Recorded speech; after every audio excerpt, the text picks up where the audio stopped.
Awesome. So What's going on? my poodle slash service dog slash puppy, he's still learning. For some reason, he's crazy tonight, and he might be interviewing us. He might be interrupting us. Hey, chap, come over here. I have no Kevin, you can idea. hear me, right? Yeah, I can hear you. Can you hear me? Awesome. Oh yeah, All right. 100%. All right. Sweet. So, gosh, we got a lot to talk about. We have 22 minutes setting the clock right now. Let's start with this is one of my favorite things. I interview a lot of people. I get a lot of sage advice from different people over the years. And one of the best pieces of advice that I got from, I wish I could remember the dude's name, Mike Liario. Pulled that out of thin air. Mike Liario, he was a officer, and he was, I want to say, one of the Ranger regiments. He was a commander, which is pretty freaking awesome. But he said, nothing in life is guaranteed, right? Nothing is, always prepare for the end, because the end to and it sounds miserable to talk like that, but it's true. You have to remember that everything that you have right now is going to end at some point. You should prepare for that, whether that's your job, whether that's your military career or whatever.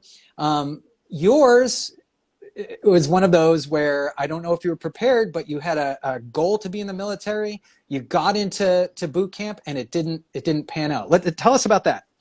Yeah, so in 2007, it was like right before the housing collapse, and I was married with a kid, and I was trying to like evaluate my options, and I drove past a recruiting station. I was like, oh, okay. So, and I always knew the military had done great things for a lot of my buddies, a lot of my friends. And I talked to a few of those guys. There, some were Air Force, some were Navy, some were Marine Corps. And they said, you should enlist, you're going to get, the three hots and a cot kind of deal. Is like, but they're going to Right. take care of you, and they're going to take care of your family, and they're going to go through, and it's good training, good job. So I was really pumped up to do that. So my father had wanted to join the Marine Corps when back in his earlier years, but he had a neck fracture and wasn't able to do that. So I decided to go that road. Took the ASVAB, did well, got all the way to boot camp. Oh God, I was like phase two, close to phase three, and we were on weapon side of the island, and I was a guy from my platoon. We were going all the way through it, and then all of a sudden we get up for morning PT, and what it was, something bit me, whatever it was. But as we were marching back to a squad bay, all of a sudden my face just started like exploding, like just swelling up and everything else. And before I knew it, I was in sick call with an EpiPen going into my leg, and my senior drill instructor came and said, "Hey, Flint, that's it, you're done. They're gonna roll you out." And I mean, I was like loopy from whatever bit me or whatever, and less than 24 to 48 hours from the time the EpiPen hit my leg, I was COG'd out of the Marine Corps, and I was just, I was floored. I was so lock in step with what from day one of boot camp, from the yellow footprints all the way through, and it was heartbreaking. It Sure. was just Yeah. I Yeah. spent all that time and did all that work, and I excelled so well through, and the drill instructors had recognized things in me. They made me guide for the platoon, and I was an older guy. I was like 26 when I enlisted, but still it was I learned the term COG, and the one thing the series commander told me, it's not dishonorable. We just we can't fix you. So, Yeah. Yeah. and I was heartbroken. And Sure. one of the things I had my teaching license before I went in, and that was one of the things that was really lucky for me, because when I got back out, positions had started to open up again, and but I tell you what, boot camp was probably the best experience of my life. I There's a special place in my heart for Paris Island. I know a lot of people talk a lot of hate about the island, but I tell you what, they are the most professional. The drill instructors were the best in the world. I mean, it was an experience like no other. It made me a more driven, directed person. But then what do you do when they roll you out? The process of them rolling you out, it was expedient. I'll put it to you that way.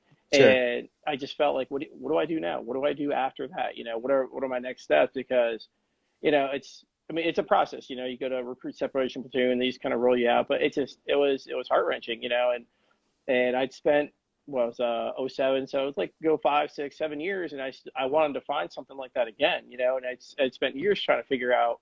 I love teaching. Don't get me wrong. I love doing it. It's the most Real, rewarding career on the real planet. quick, with that, does that disqualify you from all branches if No, you have an allergy? I got a reenlistment code, and they said I could sit there, but I had to go through BUMED and USAREC and all the other, useful medical acronyms. And to go back in. And I actually made that attempt. The going through BUMED would have been more difficult. They said it's probably easier to go through the Army. I was like, okay, I'll try that.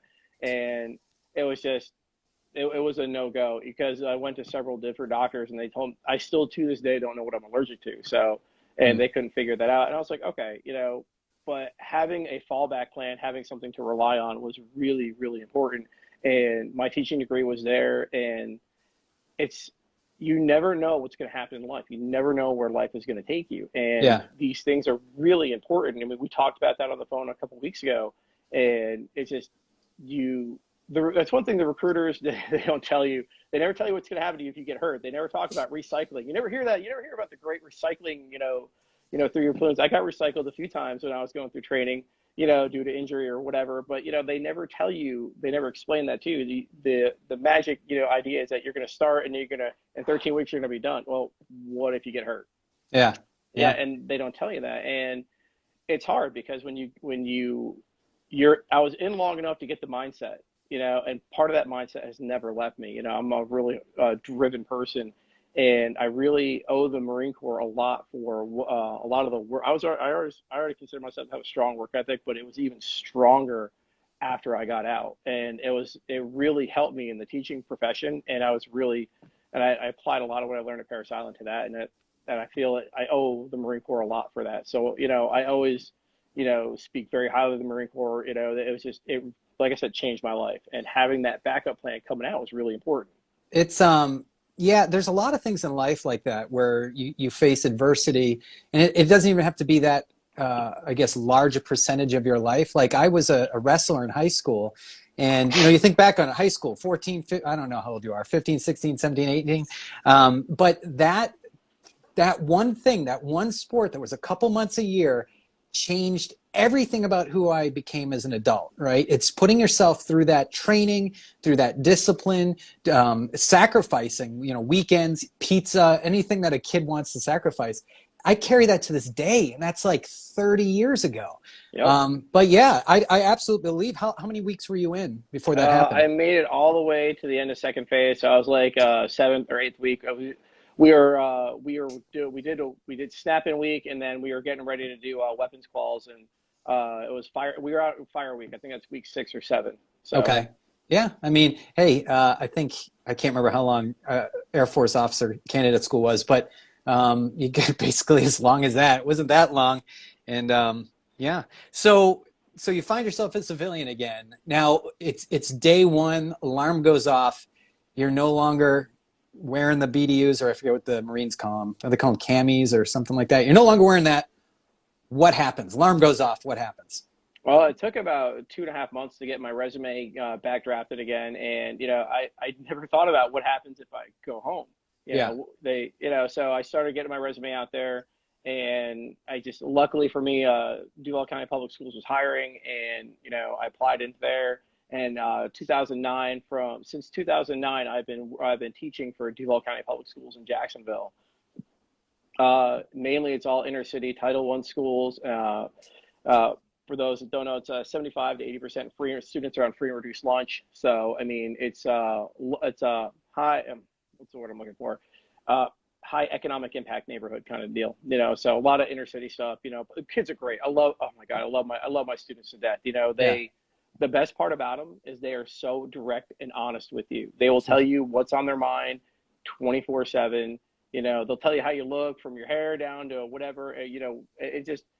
It's education is so much more than teaching out of the book. And I know there are a lot of teachers out there that, I see it, teaching's a lifestyle, not a profession. And I've always believed that. And because we're mentoring these children as they come through our classrooms, and I teach high school, 11th grade U.S. history. And so, there's been a huge assault on our nation's history, when it comes to the classroom over the last, couple of years.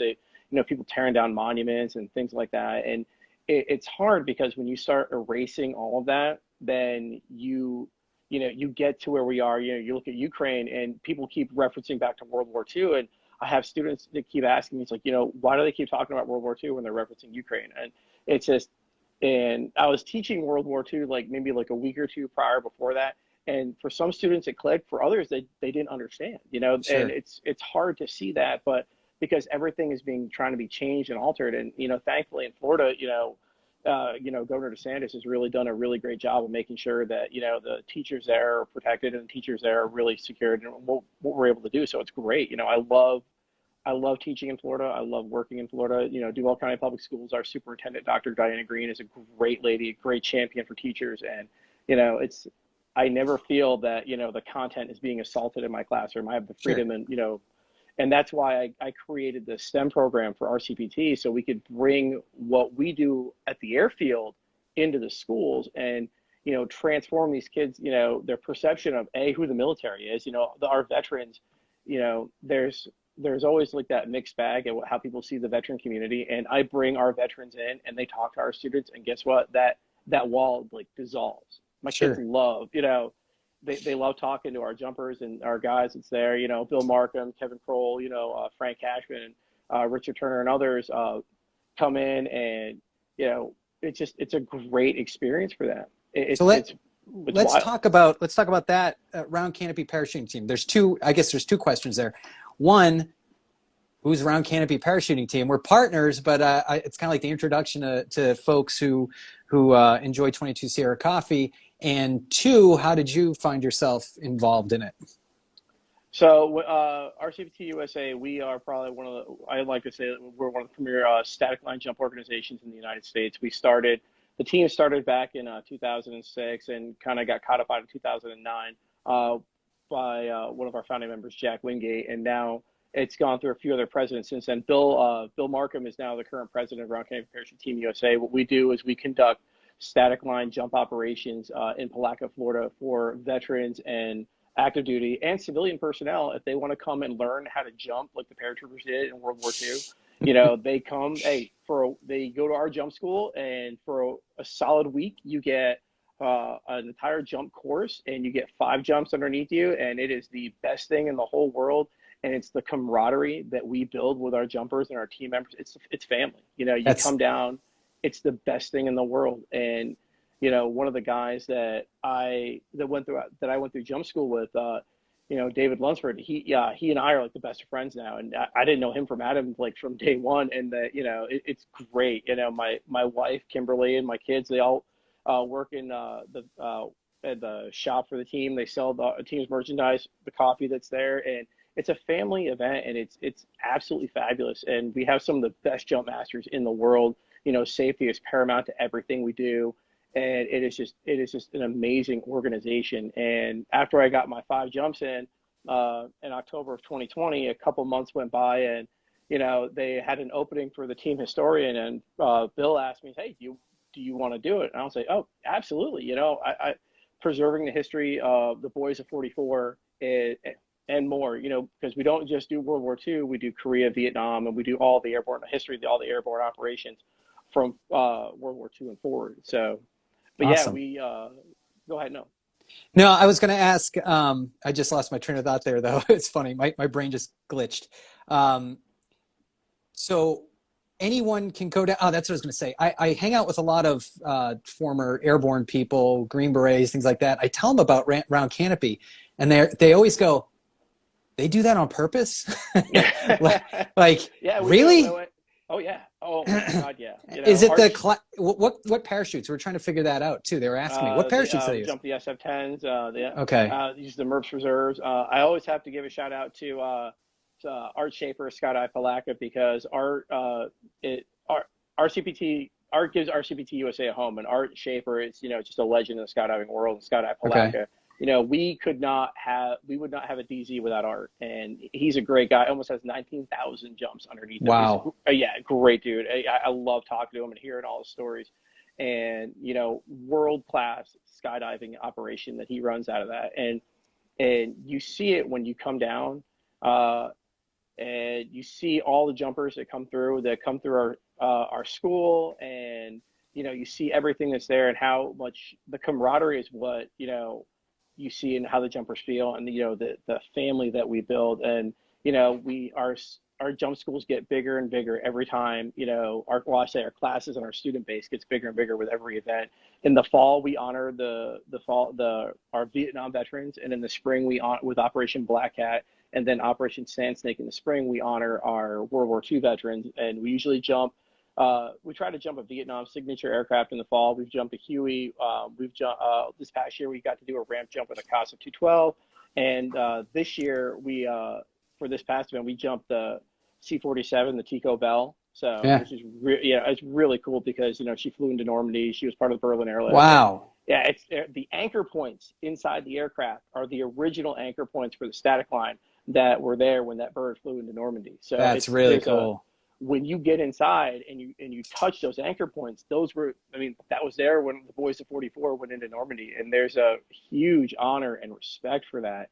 And Sure. it's not lost on the guys that go through, and the training you receive from the PLF pit, from everything they do, from the book learning, the exams that make you take, from the nomenclature of the parachute, everything. By the time you do your first jump, you are ready to do that. You're trained for it.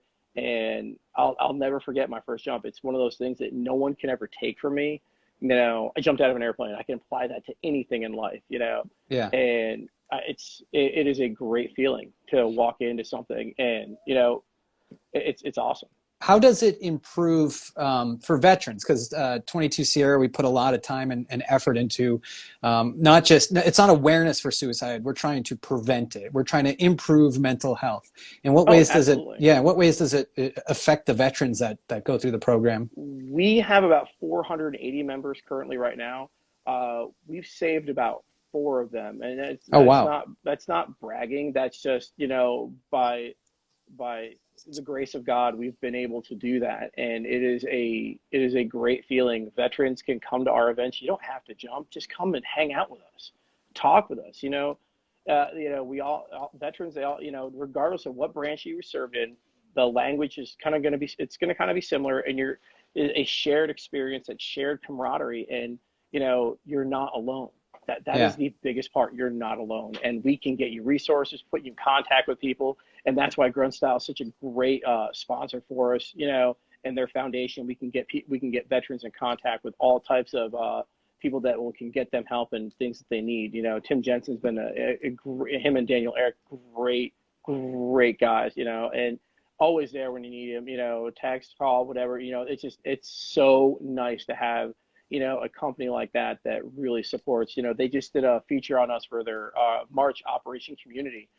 Me and David Lunsford and Bill's wife Val, we were all featured in that. Yuritsa Perez was one of our female jumpers that went through a year ago. It's just great people that go through, and I love it to death, and it's my second family. I always tell people you're lucky in this world if you do a job that you love. My first job that I love is an educator. I don't consider it work. My second job that I love is being team historian as a member of the board of directors for RCPT USA. I love it. It's great. It's the greatest thing on the planet. I just absolutely enjoy every minute of it. I like that hat too, because for those who are history buffs, they know that, I don't remember what they were called, but they painted those stripes on the aircraft. So when you're looking down at them, you knew that they were Allied aircraft flying into Normandy, right?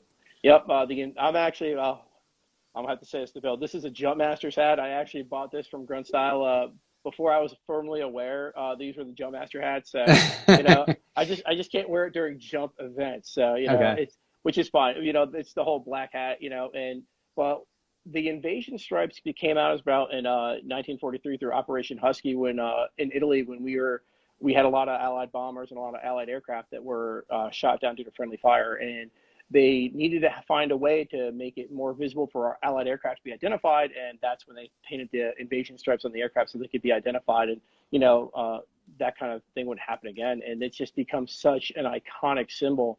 Whether you're 82nd, 101st, regardless of what you are, this is universal. Everyone in the airborne world knows what that is.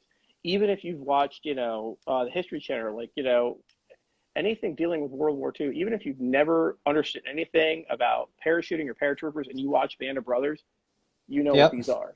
Yep. And if you go and look at our team page and you look at the photos, my ROTC students came out and did volunteer work for us at our last event, and they were looking up at the bird, and I had literally just taught this content to them, and they was like, "Oh, Mr. Flint, you can see the stripes." It's like, yeah, you can absolutely see the stripes coming, and it's such a cool thing to watch their eyes light up when they see that, and it is the best thing in the world to see that in their eyes. Cool. When I was active duty, that was probably my favorite job. We serviced mainly the 82nd Airborne. I was down here at Fort Bragg at Pope. But I mean, it's like if this is Fort Bragg, Pope is like my fingernail right here. I mean, just massive army and then a little Air Force safe haven. But yeah, so I got a real taste of the airborne world, planning the drops, running in on the drop zones, getting the people out, hanging some people in trees. Hey, that wasn't my fault. That was the winds. But The win, yeah. yeah, we got to do a lot of had foreign guys jump out. People got their foreign jump rings. But yeah, We I do that don't. too. We Oh, have foreign really? jump masters that come. Oh yeah, Peruvian Cool. and Guatemalan jump masters that come Yeah. with us. We usually try to have a foreign jump master. So when you do an event with us, like a big event, that we usually try our very, very best to have a foreign jump master come where you can earn your foreign jump wing, which is a really, really cool thing because they all have. It's really neat. All the foreign jump masters have their own little, specific kind of thing, how they sit there and do, which is really cool. It's really neat to watch, and it's, I don't jump as much as I would like to, but that's okay because, doing logistical work on the ground with the team is, it's a thrill to watch our guys come out of the sky, especially our new students when they come down and hit, I remember when I was going through the class and our treasurer, John Hofstetter, told me, he's like, you'll have the biggest smile on your face when you hit the ground after your first jump. And he was right. Oh my God, and it's something that I'll never forget. And every time I see one of our new jumpers descend out and clear chute and coming down and, they come off the DZ and they check in. It's the greatest thing because the smile is just right there. And it's like, Yeah. it is the best thing in the world to see. And a lot of folks are wearing like World War II gear and other eras, right? They're Yeah, wearing like so we that. do during our Vietnam event, we'll have the tiger stripes, and the guys will have the OD green uniforms. And for our spring events, a lot of our guys will be wearing the M42s with the Cochrane jump boots. So, and that it's a great thing to see because you'll see all different variations of the uniform and Sure. how guys want to sit there and honor it. Part of my great uncle served in World War II as a combat medic for the 749th Tank Battalion, and part of our STEM program that we have, he sent home everything. My great uncle was a pack rat. I mean, Oh, cool. oh yeah. I mean, you're talking from belt buckles to helmets to, Nazi ponchos, you name it. And I had every single letter that he wrote from training in 43 to his going home in 45. So he served, my great uncle Timmy served in the Army Air Corps. My late great aunt, she also was away for the Navy. Everybody served, and that's the thing that people just really have to understand is that it was not expected, but they wanted to destroy evil and eliminate tyranny. And you look at the Ukrainians now and you see it in their eyes, and you can see why they're doing it. And I'm glad they're fighting back the way they are, and they just didn't. The Russians are just rolling over that because they keep wanting to go back to World War II, and the young men, the youngest guy that was on D-Day on Utah Beach was like Virgil Mouse. He was like 14. I'm sorry, 15 years old, and Wow. I'm sorry, Omaha Beach is where Virgil was at. He unfortunately he passed from 88 needle shell fire, but still, and you learn about these things as you go through the battlefield history and everything, and guys lied about their age. Yeah. They lied My about their uncle did. eyesight. My Yeah, I uncle mean, lied about his age, and he wound up in the first wave of Iwo Jima. oh wow. Yeah, like the age of 7. He survived. 90% casualties. Somehow he survived. And And yeah, yeah, it's and you look at it, and my great uncle never spoke of it. He never, but he went to every reunion, every yeah, single one. yeah. And what I do with those artifacts is I have a background in museum studies, and I glove up the kids, my students, and students that we present to, and they handle the artifacts. Because what's the worst part about going to a museum? You can't touch anything. It's Sure. Yeah, behind yeah. glass. It's just like, oh, I can't touch that. No, we want you to touch it. The boots still have Belgian mud on them because Wow. when he came home, took everything up, boxed it up, and just put it away. There's a video, I have a YouTube page that I show my students in 95. He unboxed everything, and with his family, he wanted to have an official recording. It's like a 30-minute video. He talks about everything, about all the stuff that he collected and where he got it from. He had earned his Bronze Star as a combat medic in October of 44, him and two of his buddies. But he was he was a butcher prior to enlistment. And, it's really wild since he already had a predisposition to seeing blood. They made him a combat medic. Yeah, yeah. So, and looking at, he was so proud of that medal. I mean, he just, the day he got, he never took it off, every photo, and you can see every photo that he's in after that. Cause I had the unit photo album as well. And I go through, and I was actually, I was talking to Bill Markham, our president, and I was talking to our Command Sergeant Major, Rick Lamb, and we're looking at the photos. No matter what year or decade it is, it's, GI still do the same dumb stuff, Absolutely, yeah. He's sitting on the end of a rail can and just sitting there, there's a picture of him eating like a piece of bread, just sitting there with a big old smile on his face, sitting on the end of a rail can. And, it's the coolest thing in the world, but you know what? It's just, they're people, and it's really awesome to see, that side of it, and they'll be able to read his reaction to how he saw the world and how he saw what was going on, because he believed, he believed he was over there to defeat evil and defeat tyranny. And that is one of the things that when we go into the classroom, like the boys of 44 is one of our founding member, Jack Wingate, always says, we're here because of the boys of 44. And we always say the boys of 44 and more, because we are more than just World War II. We're airborne operations from World War II and moving forward all the way to present day. So, we do everything in our power to honor the history, heritage, and legacies of the jumpers that came before us. Nice. And the guys that are still jumping now.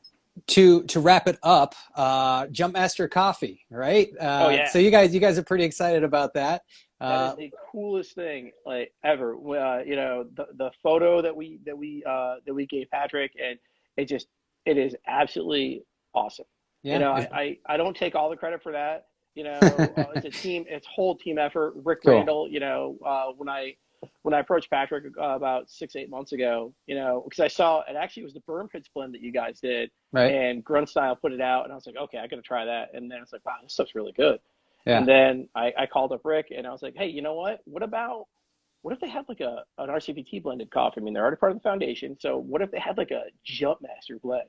Yeah. And Rick and I we're toying, going back and forth, and he helped me. It's like, here, give this idea, Jumpmaster, pitch that to him. And, because the Jumpmaster is a universal in the airborne world. Like I said, whether you're, 101st, 82nd, whatever, the Jumpmaster is a symbolic person that, everybody respects, everyone understands. They are the elite of the elite in the airborne world. And this is a way to honor their legacy and honor, what they've done and the knowledge they're still bringing on today. CJ Hurst is our lead Jumpmaster, for our team. And what a professional guy he is, And nice. I always feel safe, when our jump masters go through our course, and not everyone graduates, RCP jump master school, we hold to a very, very high standard. Yeah, as you should. For that, yeah. I mean, it's life or death. It's just like the military. Yeah. I can tell you right now, there's not a single jump master on our team that I would not put my life in their hands. Not a single one, Awesome. And I trust those guys implicitly. If they say it, you do it, because they're saying it for a reason. And like I said, it is an honor to be part of this group and what this group does for, the airborne community, veteran and civilian world. So it's awesome. I love it to death, Cool. Well, that's, believe it or not, 22 minutes. Awesome story. A great organization. If you guys want to support Round Canopy Parachuting Team, just go over to 22sierra.com. I'm sorry, 22sierracoffee.com and pick up a bag of Jumpmaster. $2 goes to these guys. $1 goes to the Grunt Style Foundation. And yeah, hopefully we can help you guys out. And we're thrilled to be partnered up with you guys. It's, like I said, it's all about the partnerships and the teamwork, and we absolutely love being partnered up with you guys. It's great. We love it. Awesome. Well, hopefully it'll be a long relationship. I hope so too. Awesome. And I'm going to try to make a jump. Definitely. Not jump. Yeah. Whoa, hold on. I'm not jumping. Okay. I'm going to make a jump and watch you guys jump. Because you can do tandem jumps down with Scott Appalachia, Bill and Art. You can do tandem jumps down there with them. No. Okay, That used to be, remember, I used to fly airplanes. That was the worst day of my life if I ever had to jump out of an airplane. Well, so why would I? C-130, so you're not. Probably feel like it. Awesome. Actually, it is the coolest 2.5 minutes when you static line out. It is the coolest 2.5 minutes coming down to the ground it's so quiet. That was probably the thing that I remember the most, is that when the canopy deployed and you're coming down, it's so quiet. Yeah. But we have our drop zone safety officer, our DZSO, they have a megaphone on the ground, and the closer you get, they help guide you in for your first couple of jumps to direct you in. And then all of a sudden, it's like, where's that voice coming from? It's like, oh, the guy's screaming at me with a megaphone. That's cool. But it's, like I said, it is a great experience, and like I said, you can jump, you can tandem jump. That's fine. Oh my God, yeah, it is the best thing in the planet. Oh, my wife's calling me. She needs me in the other room. I gotta go. All right, brother. Thank you for All right, man, coming I on. appreciate And it. yeah, absolutely.